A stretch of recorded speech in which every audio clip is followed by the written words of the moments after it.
Sorry about that. Okay. You probably have to edit that out.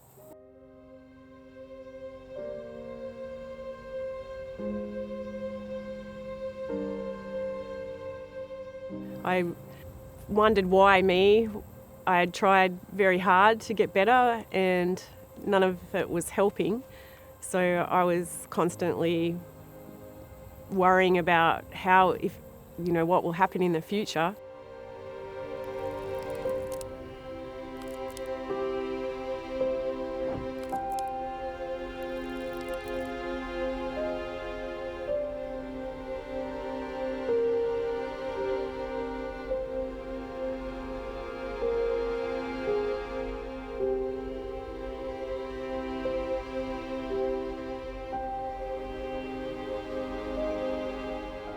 My name is Kylie and I'm from Australia. I was very sick and I was very stressed about the poor health that I had. I'd been sick for 25 years and constantly seeing naturopaths and doctors, but never getting a firm diagnosis. I had constantly trying to manage symptoms and taking lots of different medications, supplements, every protocol that you could try, I was trying it. So my life was a complete mess, chaos, hopelessness, definitely. The attempt of trying to get better really wrecked my mental health until I had a nervous breakdown. And because of the stress of trying to get better and it not working. So life was very difficult.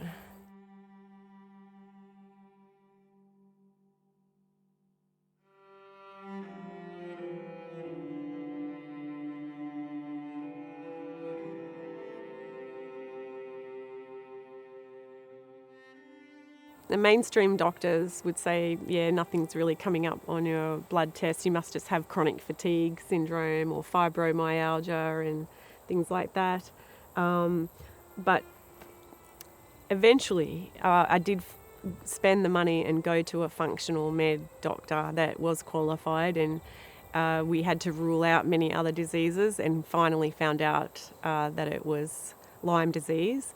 And then a year later, mold poisoning. First symptoms that I got with Lyme disease were quite strong, overwhelming. A lot of fevers, sore throats, exhaustion, chronic fatigue, brain fog, insomnia, anxiety, depression, unwanted intrusive thoughts, joint pain, ice pick pain, huge gut issues, constipation or diarrhea, or always having to do a parasite cleanse or candida cleanse, detoxing, liver problems, UTI problems all the time.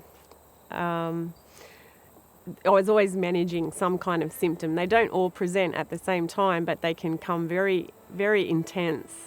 And so I was always seeing a naturopath and taking remedies and medicines. I had a huge cabinet of medications and supplements, thousands and thousands of dollars on supplements to get, very expensive supplements to get better. So always juggling that, and the amount of foods that I could tolerate was getting less and less and less, because then, they would give you a histamine reaction. An existence that was pretty narrow and miserable, because you're, living to eat rather than eating to live. And I felt like it was the opposite of how it's meant to be. And then with the mold poisoning, it's very similar to Lyme disease, but probably more cognitive, a lot more head, neck pain, and a lot worse gas and UTI symptoms. So they had a lot of protocols to put me on, and I followed them religiously, very.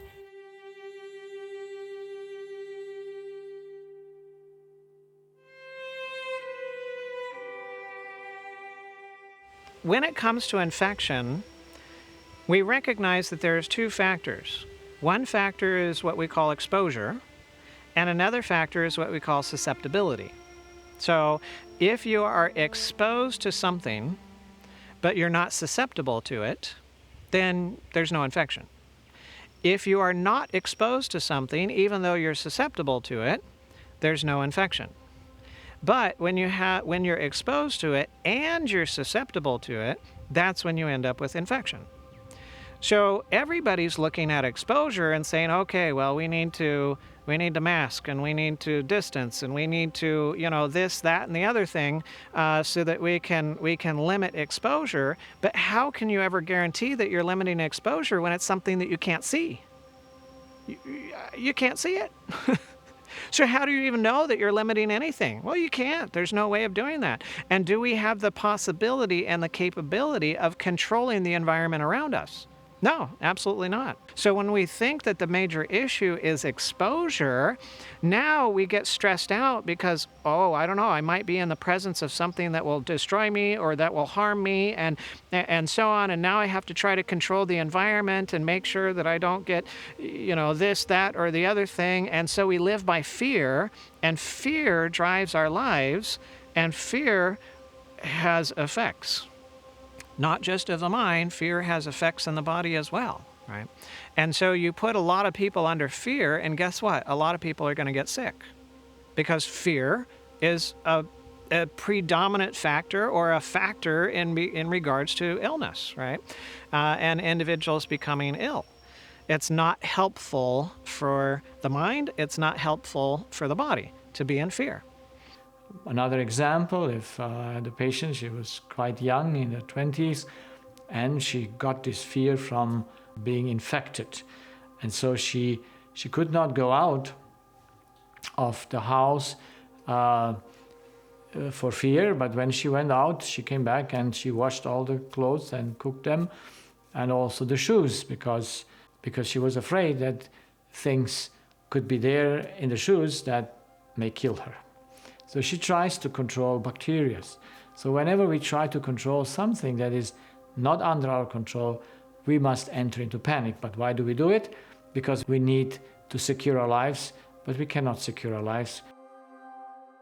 I was with those doctors for 4 years, but I ended up getting sicker and sicker and sicker because with the mold poisoning, there's many steps to take for that protocol, but the first one is you must have a house that has low levels of mold in order to get better for the medications to work. We had to throw away all our soft furnishings, our doonas, lounges. It was very expensive. Favourite books, journals, my child's fluffy toys. It was just dreadful. And we would move house and get a new house tested that it had levels low enough, and we'd move in there and I would still be sick. And then they'd find out, actually there's this problem with the house, there's that problem that we missed. And so this happened not only once but 4 times. I was told that your health is dependent on your home's health. And so you spend so much energy and effort. Your purpose now is to control the air and get a UV filter. You have to clean very religiously. And I tried all those things. And yes, we had to move 4 times. And each time I would, when I would get sick, despite doing all the tests, I would be devastated and heartbroken, and our finances were gone by the 4th one. So we thought, I thought that if I can't find a house, then I'll try and build one. And so then that led us to building a small, tiny home that had low levels of mold. But by this stage, I had also developed mast cell activation, which makes you sensitive to chemicals. And then your building materials become a problem. And so I was beside myself at that stage because I needed a bubble to live in and to get better, and I could not achieve that bubble.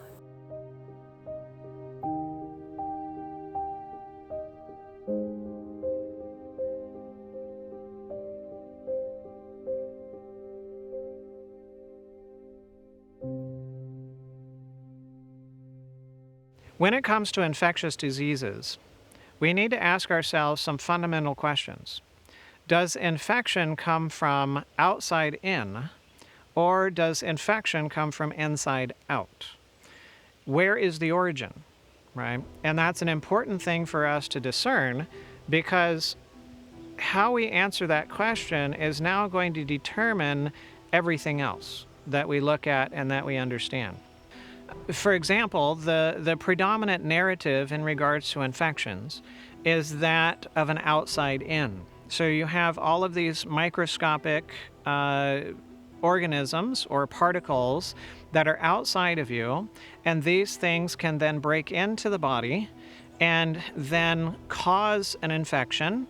It's almost like they are foreign enemies, soldiers, and they're trying to break through and then take over your kingdom, and your kingdom is your body, and so they're trying to always break in, and you're always trying to set up your defenses in order to keep them out, and if they get in, try to kill them and then move them out and so on. So this is the idea that we have and that we've been told in relation to infections and infectious disease and microorganisms and so on.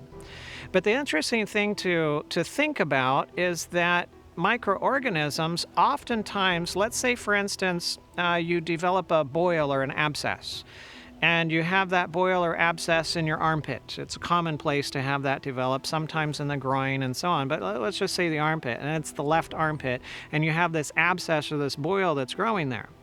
Well, when you go to the emergency department and I'm there working, well, what am I going to do? Well, I'm going to clean the surface. I'm going to cut it open, try to numb you a little bit. It doesn't work so well, but anyways, I'm going to try to numb you up a little bit. I'm going to cut it open, and then I'm going to get a sample of the material that's there and send it off to the laboratory and see what kind of bacteria is growing in the pus, right? And in the abscess, and then to find out what kind of antibiotics that it's sensitive to, and then give you the specific antibiotics that we think is probably needed.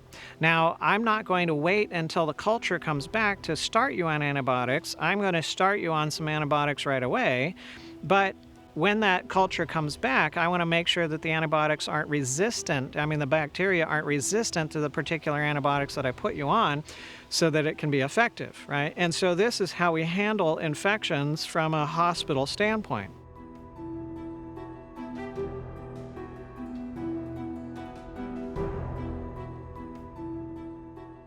At that stage felt like, well, I guess I'm doomed to die of this mouldy old house, because our finances can't afford the levels that's needed.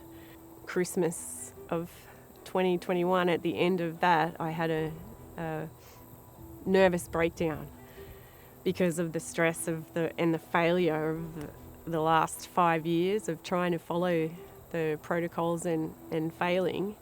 I went into, I couldn't function, couldn't think what to do next. My doctor told me it was a freeze response.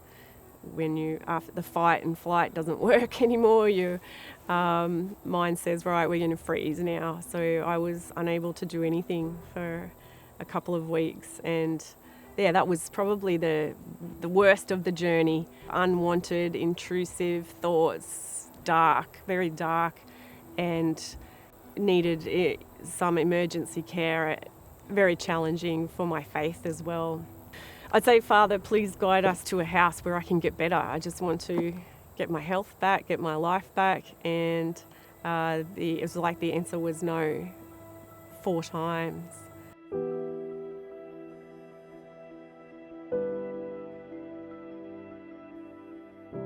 Yes, understanding nature and that everything works in a circuit and one serves to the other helps us also to understand the existence of germs, of bacteria and worms, and why we have all this in a cycle of function. Everything needs power to work. So also bacteria and germs, fungus, how we want to name them all, they have a role in nature. Well, Interestingly enough, the bacteria that we find in the abscess is the same type of bacteria that lives on your skin or lives in your respiratory tract or lives in your digestive tract, or, I mean, it lives on you and it lives with you, and it's been living with you for a long time, right? So it's not often that an individual develops an infection like that with something where it was new. Even if we say, okay, well, it's a new exposure to a new bacteria, the question is, well, how can you determine that? Because you can't see bacteria, they're microscopic, and you can't see them going from one place to another, so you can't actually see transmission. Now, we can go to people and we can do, we can rub a swab on their skin and we can go culture it and find out what bacteria is there, and we recognize that the same bacteria that are in abscesses are the same bacteria that are on the skin, right, on a normal basis. And so what is it that makes the bacteria bad and creates the abscess at one time when it was living with you and living on you and not creating a problem at another time, right? Interesting is that the toxin-producing bacteria only grow on a inflamed tissue in the human being. So they can never grow on a not damaged or inflamed tissue. They are in a not functioning and active form, but in the moment they get their food, they try to multiply and produce the toxin. We found out that we can kill the bacteria or can reduce their amount, but if you don't reduce the inflammation, they will start again multiplying when we stop the antibiotics.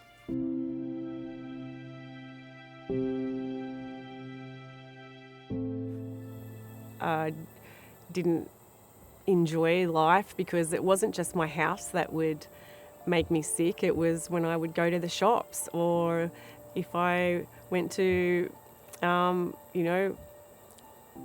anywhere, a family's house.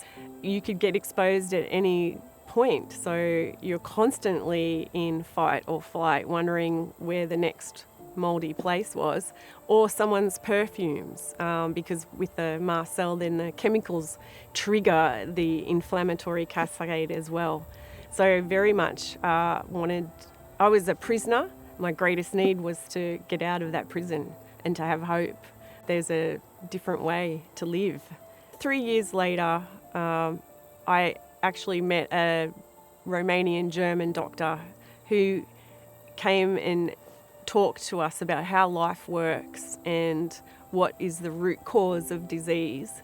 And that I attended his seminar, and I found that it was so different to any other doctor that I'd ever heard of. And he observed his patients and why some got better and why some didn't.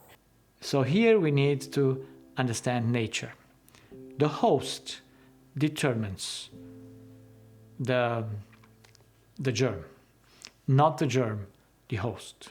We can fight the bacteria, or we can fight that what makes the skin or the tissue, the mucosa, be inflamed. So the bacteria are there, they're living with you, they're cooperating with you, but the trigger for them to become active in breaking something down is a trigger that comes from inside. It's not so much a trigger that comes from outside. So what is it that makes me susceptible?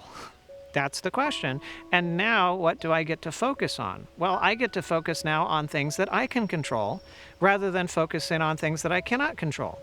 And susceptibility has physical factors and susceptibility has spiritual factors.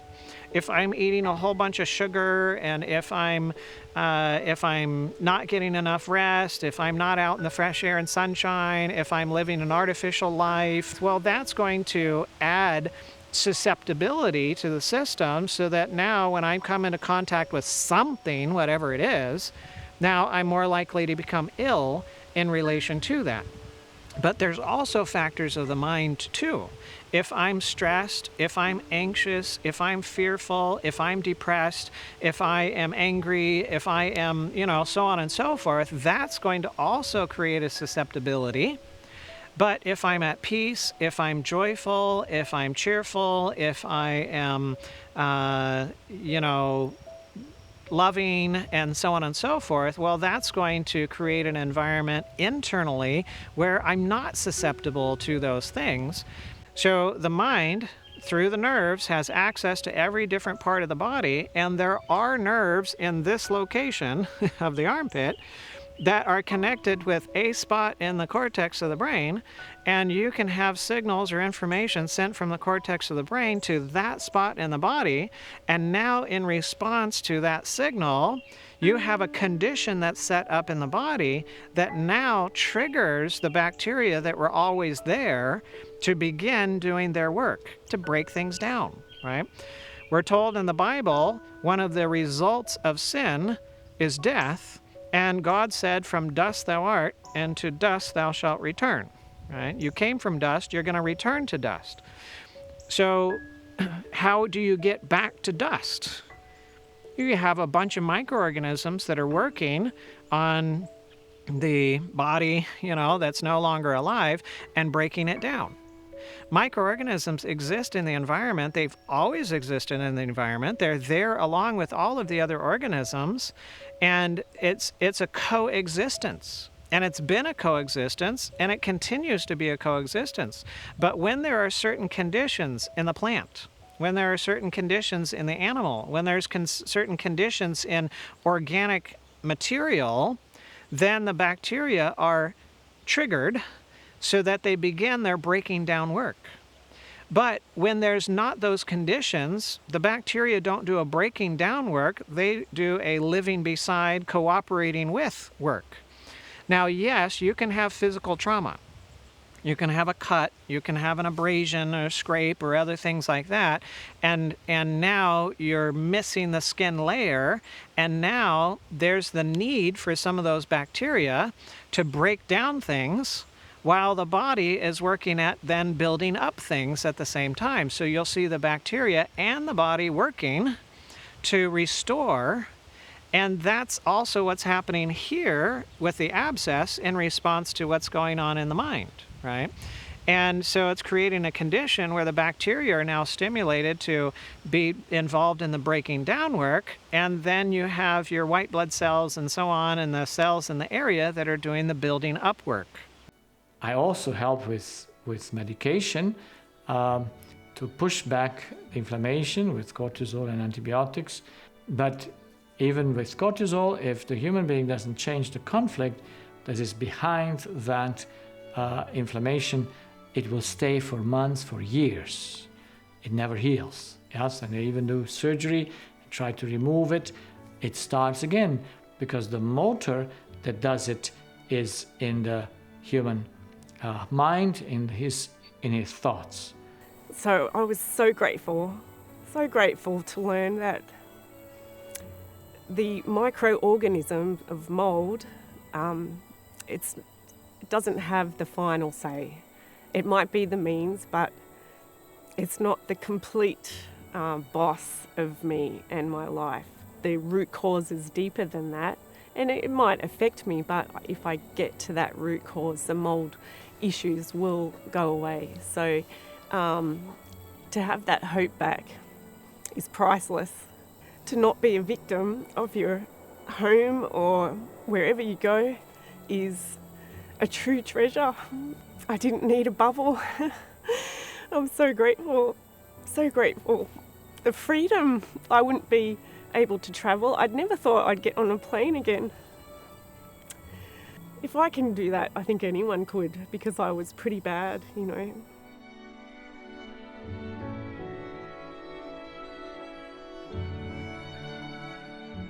I could trace the sickness. It directly correlates with stresses that I had in my life. I could do a timeline and see this family conflict, and then 2 years later I got my diagnosis.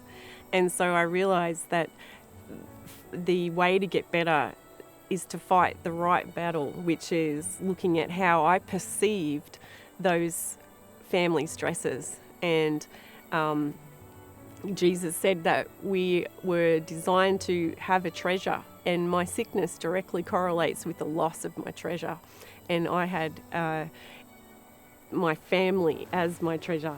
At 25, when I first started to get sick, is when I first started to have a lot of unmet expectations regarding either my husband or my parents or family or friends.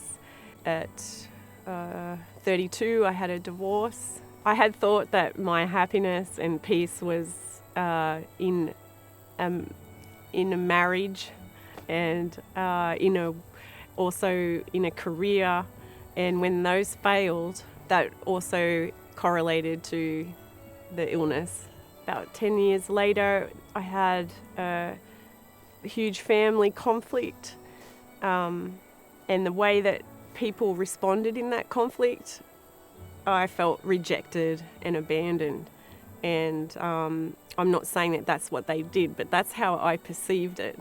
And it's that perception that put me in prison and caused my body to shut down. And the way that people handled that conflict, I didn't like. The problem is I expect people to treat me in ways that only God can. So I expect them to always understand me, always be there for me, say the right things to me, adore me, give me all the love that I need, because in my mind I do that to them, but I actually didn't. But I thought that I was very loving, but I was actually quite selfish in that love and wanting to get love back. Then 2 years later, I had another family conflict with a lot of different members. Once again, there was a lot of criticism and rejection and abandonment that I perceived. And it was actually the 2 years after that final conflict that I got diagnosed. So it was a series of conflicts that happened that weakened my health.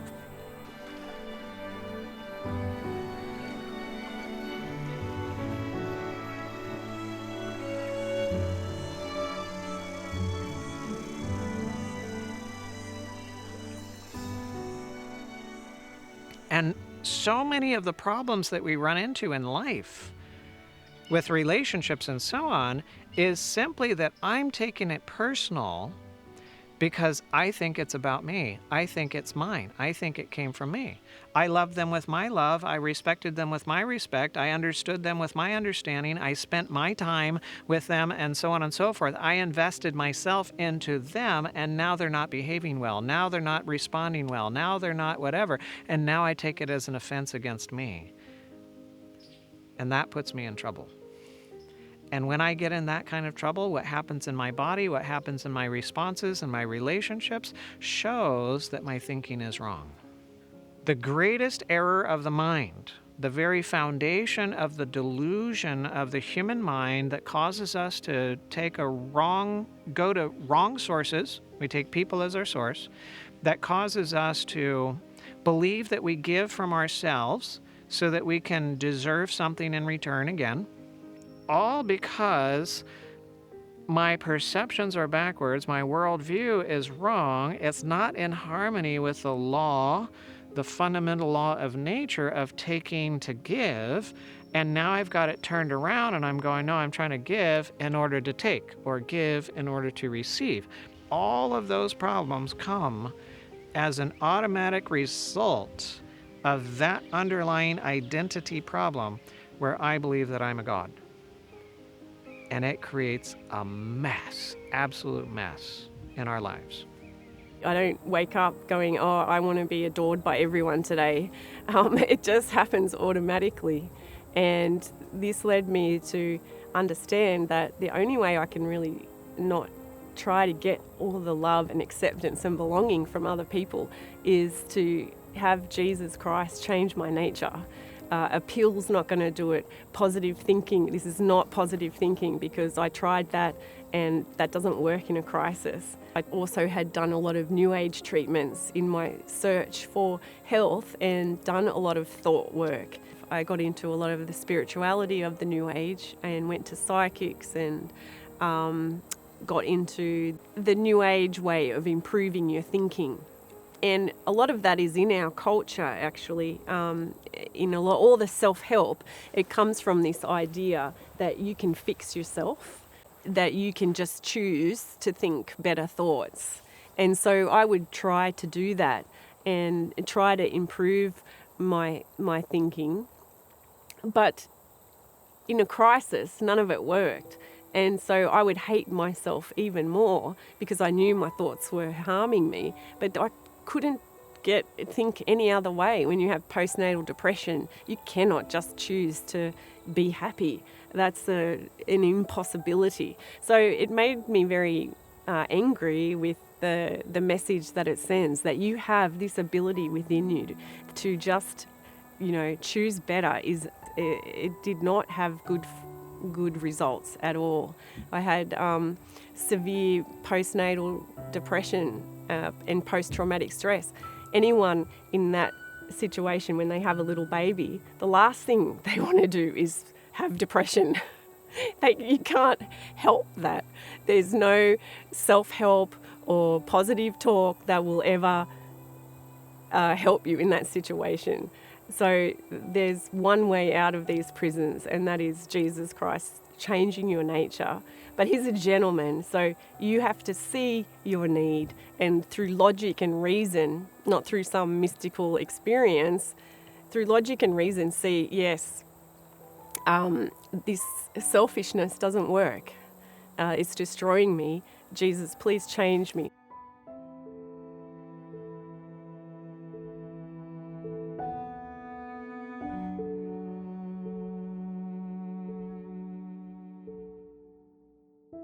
We were born with a nature that distrusts Jesus and distrusts God, and the Bible doesn't make sense. And so it's a journey and it's a process. And for me, it doesn't happen instantly.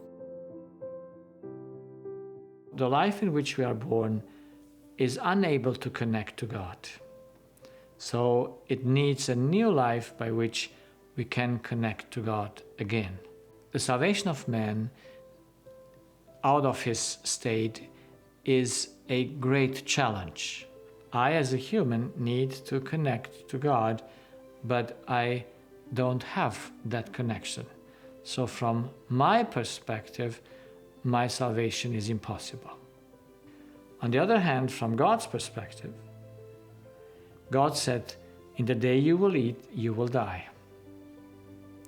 So how can this word can be fulfilled? And you still can be saved if you need to die. This is why, in order to save the human being, God needed to add to his divinity in his Son, humanity.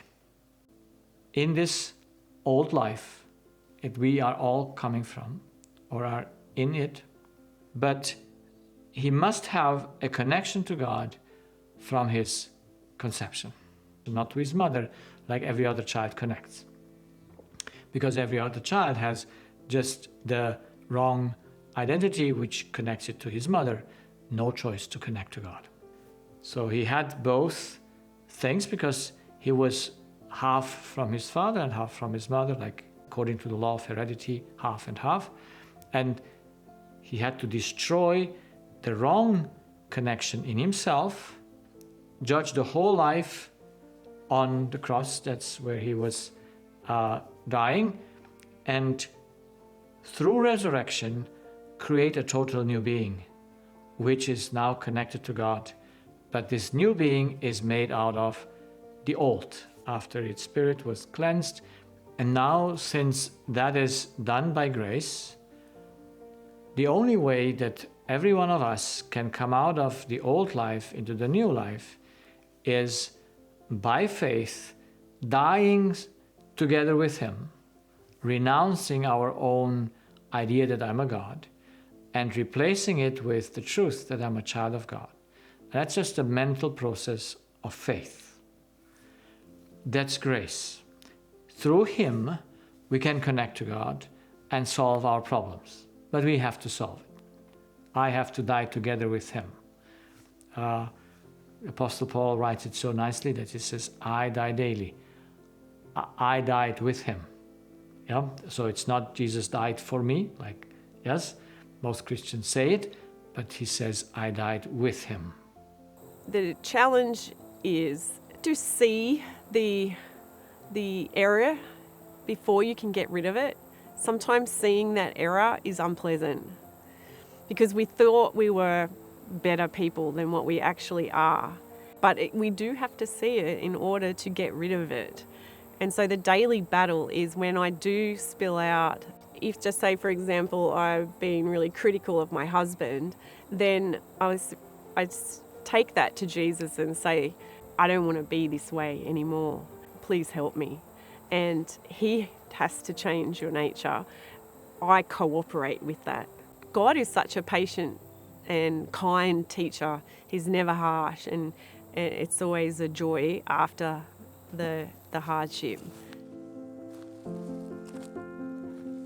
Every day we see symptoms or reactions that will show us that we're on the wrong track. Either the law of death or the law of life.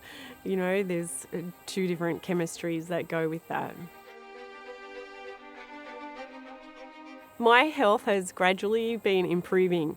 So it's like a steady, but God has been really faithful and shown me that it actually works. I had very painful pins and needles running down my right leg, and sometimes in the day, but mostly at night, I couldn't sleep on my back, and I really enjoy that. So God showed me that this issue was to do with my perception of being abandoned. And he showed me when it started and what it's connected with. And within a week, that was gone. And so instead of looking to my parents and my husband for acceptance, I was to look to God for that. I already had it all along. I just didn't know that I had it. And so once I realized that my acceptance comes from him and not trying to get it from my husband and my parents, that pain disappeared. Subconsciously, I was really angry with God for being so sick. And now I could see that disease is actually for our benefit. It's actually a program of restoration and restitution, not punishment. The lesson behind the pain is actually much more important. And realizing that I can't drag God along with this journey. He's the director and I'm the child. And if there is still sickness, it's because there's a lesson that I need to learn, and I'm in a prison. And actually getting out of that prison is the most important thing. And God knows when I can be taught. He knows the perfect timing so that I never have to go back to that prison again. The prison might be self-pity, or it might be resentment to other people. Once I see that dynamic, I don't have to stay there. You know, I can take Jesus' hand and get out of that prison.